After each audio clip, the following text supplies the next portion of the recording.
Eh bien, une élection majeure, un moment important, non seulement pour la politique polonaise, mais aussi pour la politique européenne, qui a vu le second tour de l'élection polonaise opposer l'allié pro-Union européenne de Donald Tusk, le maire de Varsovie Tchaikovsky, au nationaliste eurosceptique Nawrocki, lors du second tour de cette élection présidentielle polonaise. Et ce que nous avons vu immédiatement, ce sont les sondages de sortie des urnes qui semblaient indiquer une victoire pour Tchaïkovski. Une victoire étroite là-bas, selon deux sondages distincts. Cependant, à la fin, ce n'est pas comme ça que ça se passe. Et lorsque les résultats finaux complets sont sortis, lorsqu'ils ont été publiés, on voit que c'est Noworowski qui l'emporte. Un petit bouleversement là, avec 50,9% des voix, on dirait, au final.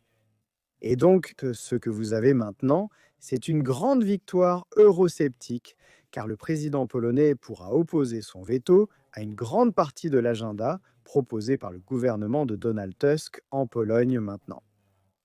Il est également intéressant de noter que la participation a été très élevée par rapport aux comparaisons historiques. 60 et 11%, un record pour le second tour d'une élection présidentielle en Pologne. Et comme je l'ai dit, c'est un revers majeur pour le gouvernement pro-Union européenne en Pologne.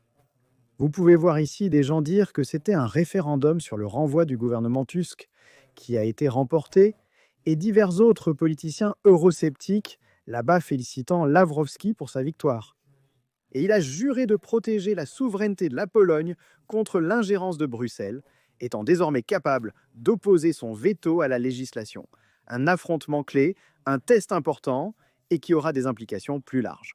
Vous pouvez voir ici Marine Le Pen déclarer face à une commission européenne dont les politiques autoritaires et les ambitions fédéralistes brutalisent la souveraineté nationale. La victoire de Karol Nawrocki lors de l'élection présidentielle polonaise est une bonne nouvelle et un camouflet pour l'oligarchie de Bruxelles. C'est un bouleversement majeur pour l'élection présidentielle polonaise, un moment crucial. Je continuerai à vous tenir informé de tout cela et plus encore. N'hésitez pas à liker cette vidéo. Comme toujours, merci de regarder.